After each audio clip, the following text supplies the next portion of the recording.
Hello super friends. So Umbrella Academy का season 3 finally मैंने निपटा डाला है। काफी बड़ा था यार ये सीजन, और जिस पॉइंट पे सीजन को एंड किया है काफी लोगों को लग रहा होगा कि क्या कर डाला शो वालों ने।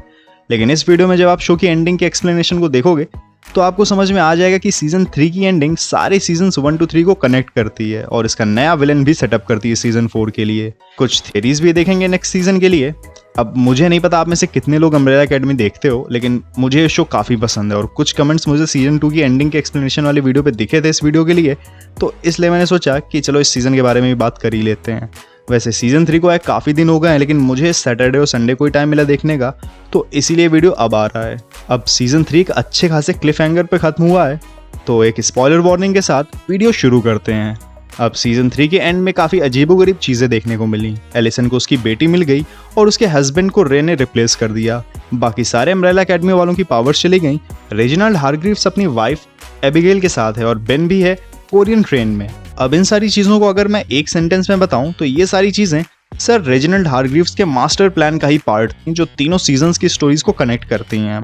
अब सीजन 1 के लास्ट में हमें पता चला कि हारग्रीव्स की एक वाइफ थी एबिगेल जो मरने वाली थी, और सीजन 2 के लास्ट में हमें ये पता चला कि हारग्रीव्स एक एलियन है। तो इन दो पॉइंट्स और उसकी कॉमिक बैक स्टोरी को मिक्स करें तो हारग्रीव्स का होम प्लान डिस्ट्रॉय हो रहा था और उसकी वाइफ भी मर रही थी। तो हारग्रीव्स ऑर्ब्स को लेकर अर्थ पर आ गया और यहाँ पर उसने एक सीक्रेट सोसाइटी बनाई जो पूरी दुनिया के इंपॉर्टेंट इवेंट्स को कंट्रोल करती थी, जिनको उसने सीजन 2 के लास्ट में मार भी दिया था। अब सीजन 3 में हमें पता चला कि हारग्रीव्स को एक ऐसा गेटवे मिल गया है जिससे वो यूनिवर्स को अपनी डिजायर्स के अकॉर्डिंग रीसेट कर सकता है। तो उसने वहां पर एक होटल बनवा दिया जिसको नाम दिया गया होटल ऑब्स्टियन। अब उसके लिए उसको 7 ऐसे लोगों की जरूरत थी जो ऑर्ब्स की एनर्जी को एब्जॉर्ब करने वाली विमेन से पैदा हुए हों।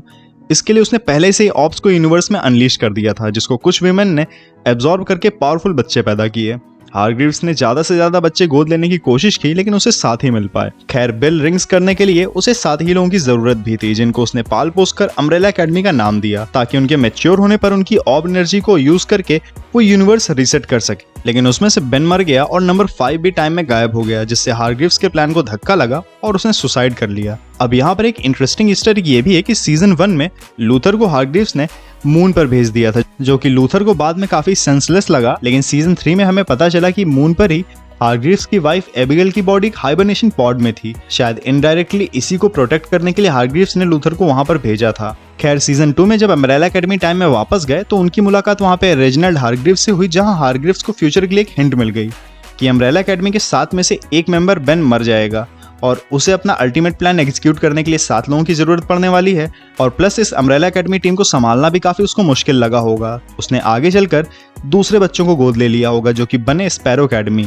इनको ट्रेन करके वो अपना प्रोजेक्ट ऑब्लिवियन एग्जीक्यूट करना चाहता था, लेकिन शायद पोगो को भी इस प्लान के बारे में पता था और उसने हारग्रीव्स के साथ देने से मना कर दिया। और उसी की आइडिया से शायद स्पैरो एकेडमी ने हारग्रीव्स को ड्रग्स देना स्टार्ट कर दिया, जिससे कि हारग्रीव्स उनको कंट्रोल ना कर सके। लेकिन क्लाउस ने अपने पितृ प्रेम में पड़कर हारग्रीव्स का नशा छुड़वा दिया और उसकी शैतानी खोपड़ी फिर से एक्टिवेट हो गई। अच्छे पापा होने का ढोंग सबके सामने करता रहा, जिससे कि सबका भरोसा जीत सके। उसने सबको यूनाइट करने के लिए लूथर को मार भी डाला। उसके बाद वो सबको पोर्टल के अंदर ले गया, जहां उसने पोर्टल के गार्डियंस को सबके हाथों मरवाया। फिर 7 मेंबर्स की ऑर्ब्स एनर्जी को यूज करके इस एलियन मैकेनिज्म को एक्टिवेट किया। लेकिन इससे पहले कि हारग्रीव्स फाइनल बटन क्लिक कर पाता, एलिसन ने हारग्रीव्स को मार दिया और खुद ही फाइनल बटन दबा दी, जिसके बाद पूरा यूनिवर्स रीसेट हो गया। इसके बावजूद हारग्रीव्स का प्लान सक्सेसफुल रहा, उसको उसकी वाइफ मिल गई और ये लोग शायद पूरी सिटी या फिर कंट्री या फिर पूरे प्लेनेट पर रूल कर रहे हैं, क्योंकि सारी बिल्डिंग्स पर हारग्रीव्स का ही नाम लिखा हुआ है। दूसरी तरफ टीम मेंबर्स की पावर्स चली गई और सबकी चोटें भी हील कर गई, और उधर एलिसन की चोट हील नहीं हुई और उसको उसकी बेटी भी मिल गई, साथ में हस्बैंड की जगह रे ने ले ली।